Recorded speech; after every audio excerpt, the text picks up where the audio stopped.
Nobody believes in vampires. They are just myths, old legends that have been degraded by the movies, popular horror stories, and cheap romance until they become a cliché. Only children fear them, and that fear is far from what they caused before. A fear so great that it made whole villages of reasonable people desecrate graves and mutilate their dead. I'm not going to pretend I don't understand it. I would have laughed at the idea too. I never thought it would end. We hunted more dramatic. A special team full of stakes, silver bullets, and other tools to kill the undead. Not a chevy of being cut up. The picture of a woman and endless nights in a motel. The part of my mind that was still sane laughed at how mundane it was to hunt vampires. But sane or not, every day I drove in search of the dead. Her name was Harriet Hartman, a middle-aged woman, modest brown hair tied back in a bun, thick glasses and wrinkles around her. Her smile looked more like a librarian than a vampire. I think that's why she was so effective during the weeks I followed her. I discovered a pattern she fed about once a week, and preferred couples. She would approach the woman in public places and spend a few days gaining her trust. Then she would take them usually to a motel, and soon after the man would follow her. They would both disappear, and Harriet would leave the keys before disappearing at dawn.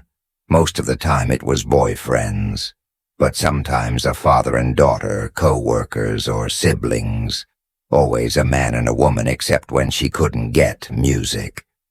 Then he would take the woman and disappear into the night, just like he took my little girl Pauline, and almost took my son James. The disappearances weren't well documented, but when I started putting the pieces together, everything became clearer. On the few occasions when they found bodies, they were dismembered and bloodless. Harriet was still in the county. I thought there would be more investigation, but there wasn't. That's why I had to do it. That's why I was the only one who could. During my weeks of tracking, I noticed something. Harriet was always moving from one town to another. But there was one. She never went to a small coastal village called East Gate. There were no murders, there was no trace of Harriet, but every town I visited was no less than 5 hours away, and the closer they were, the more frequent the attacks were. So I decided to go to East Music Gate. If I was wrong, I lost nothing, but if I was right, I could stop her once and for all. Avenge my girl. Eastgate wasn't easy to find. It barely appeared on the maps, and when I got there, I understood why many houses were boarded up. The local McDonald's was recognizable only by the shadow of the sign on the wall. There were no customers inside. The parking lot was overgrown with weeds growing between the cracks in the pavement. I was honestly surprised. A town like that should be full of life. In late spring, it was in a perfect location, right next to the coast. When I pulled into the motel and got out of the car, I could hear the distant cries of seagulls and the quiet roar of the ocean. But instead the place was dead as I entered the motel office. I was greeted by a woman watching a movie on an old television. Her face was hard to read. She could have been anywhere from 17 to 71 years old. "Good afternoon, I reserved a room in the name of Terry McKinnon." The woman paused the movie and did not bother to check the reservation. The motel was empty. She took the closest key we charge in advance, plus a $50 deposit to keep the rooms in good condition. I paid without complaint. Was Harriet there? It was worth it. As I printed the receipt, I pulled out the photo I had of her, one taken at a bar by a friend of some of her victims. In the photo, a couple could be seen, and behind them Harriet watched them from the bar through her thick glasses with the naked eye. It would be easy to ignore her. But I knew that I was assessing. "Have you seen this woman around here before?" I asked the woman at the counter, paused, and looked at the picture. "Doesn't sound familiar." She replied, "I don't think so." She didn't give me the impression she was lying. The motel room was cleaner than I expected. I thought it would be a mess, but the beds were clean. The carpets and the place smelled good. They clearly put care into maintenance. I took some time to settle in. I checked the news looking for anything that indicated Harriet had struck again. Body parts had been found in some towns, but they didn't seem to be recent. I knew those deaths would be forgotten. Never solved. Another person had lost a child, and the world didn't care. I was Slav when I started my investigation. I thought Harriet was a serial killer. It fit perfect. It wasn't until I managed to catch up with her a little over a week ago that I knew it was something more. We stayed at the same motel, and I saw her leave when I checked in. I followed her closely until she took another girl to a room like I had done with my Paulin. I was going to catch her in the act. I was convinced that I was going to save that girl. So I took extreme measures. I had already bought a gun and had it in my pocket. When I broke the window of her room and entered like a madman, I found her with her teeth in the girl's neck. Harriet pushed her away and got up to face me. The blood ran down the victim's neck, but there was nothing on Harriet's lips in the moonlight. I could see her fangs, and in my astonishment I shot her. The bullets hit her chest, but barely affected her, showing her fangs. She lunged at me and grabbed me by the neck. Her eyes studied me for a moment before smiling. "It seems that I have an admirer," he said calmly, desperate. I looked at the wounded girl in bed. She held her neck with one hand, but did not ask for help. She just watched me as another spectator of our fight. "You look familiar to me. We know each other," asked Harriet, my tone. That made me recoil more than any of my bullets. Now it was Pauline by chance. She was a good girl. I was about to hit her for saying her name, but fear stopped me. "You are a good father looking for her like that. She was a very lucky girl, without more." Harriet pushed me aside, as if I were nothing. "Just for that, I will let you go this time. Go home. Following me will not get you anywhere." I should have listened to her. He took the girl and drove over me. She was already in her car and gone long before anyone came to investigate the noise. By the time they came, I was gone too. I walked along the beach to clear my head. The smell of the sea did not bother me. On the contrary, it helped me clear my mind and think of a plan. If Harriet was here, someone must have seen her. I pulled out the city map on my phone and marked all the places that could help me. Community centers, bars, restaurants. The local store were the ideal places to investigate. There was not much in it, so I did not. It would take so long to go through them all. The paseo helped me get to know the terrain. Eastgate had a small main street that led to the beach. Empty to the south was the boardwalk, with a pier and a marina. There were some houses around that area, but nothing special to the north. The houses were a little better. It wasn't a suburb, but almost all the shops were local. Eastgate was too small to have anything like a Walmart or a Target. The only exceptions were a small school and a halfway house next to a bus station. Oddly, I didn't see any buses go by. While I was there, I had lunch at a small restaurant near the port. The fish was over-battered, and the fries were soft and flavorless. I showed the picture to the owner, who frowned and shook his head. "I can't say I've seen it around here," He admitted at least I think I didn't thank him and paid the bill as he disappeared into the back. Taking the phone out of his pocket, I got the impression that my presence made him uncomfortable, more than helpful. With my stomach uneasy from the greasy food, I started walking back to the main street. I thought about my next move. Maybe I would try the grocery store or a bar. I would take the time to go around a few more places that day, and then check out the rest the next day. If I didn't get anything by then, I would have to think of another plan as I walked towards the center. I passed in front of the motel and stopped when I saw a red Lamborghini Aventador that I recognized parked next to my car. I stared for a few seconds, and as I did, I saw a man come out at 29 years old.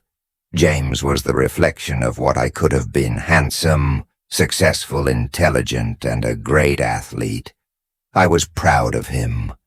No matter what the family business had left him a few months ago, and he had quickly grown in the position that Lambo suited him better than me.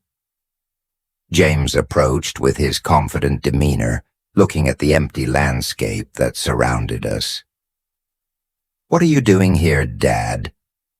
he asked, with a serious tone, as if he was the adult and I was the son enjoying my retirement. I answered. "I didn't," he believed not for a second. "You're wasting your time here. You're not going to find Pauline. No, but who knows, maybe I'll find something else." James frowned. "How many times do I have to tell you to leave it to the police? Really, because so far, they've done a great job. I'm not taking you home," he said firmly, without leaving room for argument. It was clear I didn't know who he was talking to. Not even joking. I dodged him and kept walking towards the town, persistent as always. My son followed me. "You can't keep chasing her, Dad. And if you end up dead, then it'll be a beautiful funeral," I replied. "I need a drink. Are you coming or not?" James sighed disapprovingly, but kept walking with me. "See if you're mad at me. I understand he called me from that motel room, and I didn't listen to him, but you yourself told me that she was probably already dead. Even if I had answered that call, I know I would have," I replied. "I don't blame you, James. I blame the one who took her. Just because we didn't find the body doesn't mean I know." I interrupted more abruptly than I wanted. James stopped wondering how to answer me. "Just give me a few days to investigate." "Okay, that's all I ask. You can do that for me." He nodded slowly. "Yes, it's okay, Dad, but then go back home. Stop chasing the killer, because if not, sooner or later, you'll find her, and you'll get hurt." I nodded but didn't say anything. I continued walking towards the bar, leaving James behind. The town bar was called Shelby Place. The dim red lights and the country music gave it a homely atmosphere. The bartender was a bald and muscular man with a thick beard. I ordered a gin and tonic before showing him the photo. In the dim light, he took a few moments to look at it before shaking his head as he did so. The door of the bar opened and a woman entered. She was young and dark-skinned. Her eyes had a cunning look. There was something in her shape, moving methodically and seductively like the ocean itself. She sat down a few seats away from me, and the waiter served her immediately as usual. Gary, without saying anything, prepared her a drink. After thinking about it for a moment, I decided to change seats and sit next to her, put it on my tab. I said. She raised an eyebrow but didn't say anything. "Thank you, stranger. What do I owe?" The pleasure to her tone was flirtatious. "I thought you could answer me a question." That's all I answered. She smiled even more, because the answer is yes, I'm single. I blushed, I admit. "Sorry, that wasn't what I wanted to ask. I'm looking for someone." I showed her the photo. "Do you recognize this person?" She looked at the photo, and at Harriet's face. She couldn't hide that she recognized her, but she didn't answer immediately. "Yes, I've seen her around here," she said, finally, and then she looked at me. "What brings you here?" "I want to ask you some questions." That's all. I lied, but I didn't care. The woman rested her head on her hand. "That's all good. I will forgive you because you are new around here. I saw her arguing with the guy in the red car a little while ago." "No. Yeah, that's my son, James. I admitted we're looking for my missing daughter. They told me that woman might know something. They're not police," he asked. "I'm just a worried parent." The woman nodded as the waiter brought her drink. She took a SEO can. "I find out if she's around. Harriet usually goes out of town every few days for work." "Do you know what kind of job?" "She asked house calls," she replied. Then she looked at me. "Sorry, I don't think I asked your name. I'm Terry Mackinnon." I told her, "Nice to meet you." "Terry, I'm Clarice. Maybe if she's in town, I'll introduce you later. You seem like a nice person, and Harriet is lovely. She wouldn't hurt anyone." I doubted it very much. "I'd appreciate it." I said, "Just let me know when you're staying at your motel. I'll let you know," Clarice said, raising her glass to me. "Thanks for the drink. Music. Terry." When I got back, James's car was still in front of the motel. The sun was starting to set and bathed the parking lot with a golden light as I drove past the Lamborghini. I thought about how small it looked, how I had enjoyed driving it, compared to the used sedan I had recently bought. I realized I actually preferred the sedan, seeing the empty seat of my dream car. I was surprised. I felt a little resentment. All my life, I had wanted that car, but now it seemed insignificant. I called James for dinner that night, but he didn't answer. I assumed he was avoiding me. I ordered a pizza and waited for Clarice. She came around 8, knocking on my door. "Good night, Terry. Sorry to keep you waiting," she said quietly. I stopped by the halfway house and asked for Harriet. They told me she would be back tonight, as she usually is, a night owl. I thought it would be a good idea to go talk to her. "Are you sure she would be okay?" I asked. "Yes, they gave me her number and I got in touch. She said she would be up for a while, if you wanted to stop by." I looked at her carefully for a moment. I thought he worked with Harriet, but he seemed too paranoid. I don't see why I didn't answer. Clarice smiled at me and leaned against my door. "Great, I guess you've never been to the foster home. Right, I can guide you. Give me a minute." I lied and kicked her out of the room. I changed my shirt and put on deodorant. But the real reason I kicked her out was to keep my gun in my pocket and a wooden stake in my belt. If I had the chance, I wasn't going to waste it when I left. Clarice waited patiently. We chatted as we walked along the beach to the foster home. The house wasn't much different from the others, large, well-kept, with a wraparound porch that looked welcoming. As we got closer, I saw a figure sitting in a chair, smoking. Harriet was there, waiting for me, like we had all the time in the world. "Hey, Mrs. H," Clarice said playfully. Harriet blew out smoke and smiled. "Glad to see you. Clarice, is this the man you mentioned?" "Yes, he is. It's Terry." Harriet's eyes fixed on me with complicity. "Well, thanks for bringing it. Patricia had a birthday last night. There is still cake to help yourself. Terry, do you want to sit down?" She offered me a place next to her, while Clarice proudly entered the house. I stayed for a moment on the sand, watching the vampire while smoking her cigarette. Nothing could be heard except the seagulls and the waves. After a few moments of tension, she spoke. "I can't imagine what you think of me." Terry sighed. "I suppose you have some way of killing me, right?" I did. I answered. A slight smile appeared on her lips. Well, I should have anticipated it. You're the first one to get home. It was a matter of time. You can't go around killing innocent people. I answered, do you think no one would notice? It would be naive of me to say yes. I hoped that what I paid to the local authorities would prevent anyone from inquiring too much. But it seems that you are different. She laughed softly at what Pauline told me. You were the last person I expected to see appear at my door. But I suppose I shouldn't be surprised after our meeting at the motel when I found out that someone had come to town asking for me. I had my suspicions.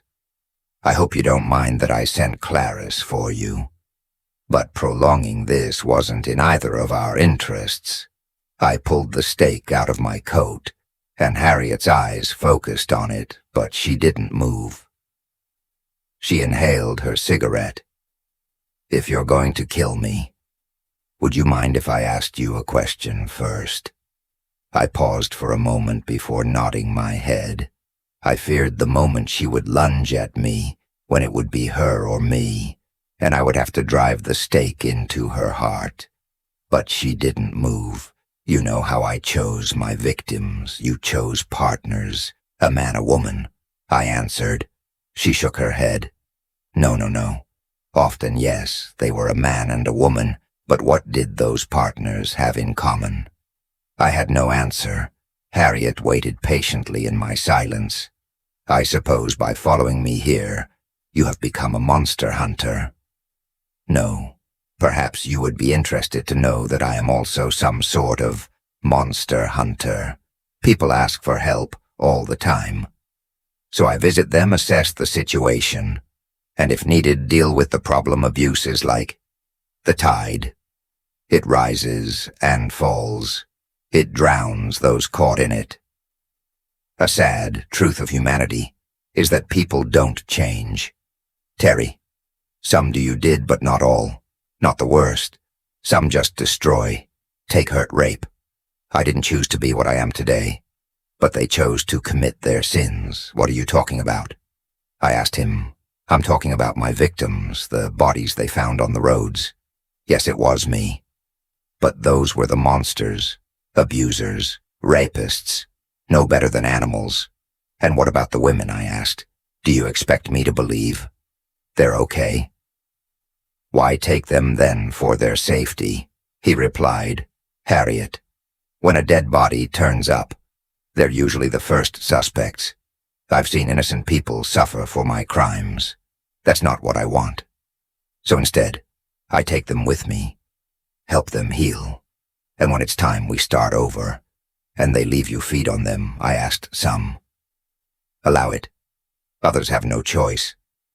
And they ask me to be like me, like Pauline. My heart stopped in my chest. You're lying. I lie. Harriet bowed her head and stood up from her chair. You can go out now. Hearing her order, the door of the house opened. I looked at her stunned as I walked out onto the porch. My little one, my Pauline, alive, and was there in front of me. I dropped the stake with my gaze fixed on her. My feet moved forward on their own. I stumbled as I ran towards her. I took her in my arms and hugged her tightly. Tears ran down my cheeks as I felt her arms surround me. Slowly, I thought I had lost you. I gasped. I thought you were dead. I'm sorry, Dad. I couldn't stay. Pauline, she said softly, with her face resting on my shoulder. I had to go. I didn't think you cared. Those words broke my heart. But I understood why she said them. I had never been a good father to her. I had always disappointed her. I knew why did she feel this way and hate me for it. I'm sorry, I whispered, stroking her hair. I'm so sorry. Harriet turned around, looking out at the waves to give us a moment of privacy. Who hurt her? I asked finally. Harriet looked at me. Her smile had disappeared. Isn't it obvious? She said. And it was Harriet's side. And when I pulled away from my daughter, I noticed an expression of embarrassment on Pauline's face. "I'm sorry," she said. "I didn't think she would believe me if I stroked her cheeks to keep her quiet." "I'm the one who owes you an apology," I replied. "I should have known. I should have seen the signs." Tears ran down her cheeks as she rested her head on me, and I looked back at Harriet. "Where is she?" "James inside," she replied. "We weren't sure if it was better to wait or do it sooner. I didn't want this to end in violence. There won't be any. Let's make sure." "Fine," was the only thing I could say. I was on the beach with Pauline by my side, while Clarice and 2 others women were taking James out. He recognized one of them as the one he had seen, or feed on Harriet. Dad James's voice was cracked with fear. "What the hell is going on?" His eyes landed on Pauline, and they widened in surprise. "How do I know what you did?" I replied calmly. His gaze confirmed it. No, whatever he told you, it's a lie. I would never touch her. She's my sister. I swear to God I never struggled and fought against women." Harriet watched silently from the balcony, and Polly slowly approached him. Dad, please, you have to believe me. Be Dad." I watched as Pauline loomed over him. One of the other girls pulled his head back. He cried and begged, but he didn't escape her teeth last night. I parked the Lambo by the dock. I laid him down for dead and pushed him in the water. James's suicide note is in his room. What he did was unforgivable, but because of my negligence, I allowed it, and that's why I share the blame tomorrow. I'll leave Eastgate, and maybe somewhere, far away, find my redemption.